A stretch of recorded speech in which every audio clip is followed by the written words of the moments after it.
Ladies and gentlemen, welcome to the channel. Today I'm going to show you how to convert a stroke to an object in Adobe Illustrator. It's quick and easy, so let's climb straight in.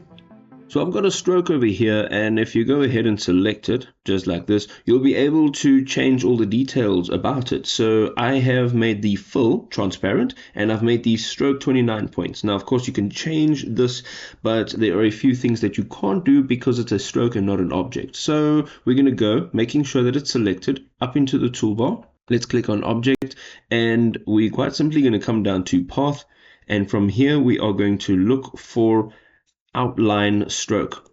Let's select that, and there you go. This has now been selected and converted into an object. And now you can go ahead and do silly things like this. So let's just zoom in on this corner over here, and with your select tool you're going to just select this anchor, and you can change the shape of your edges.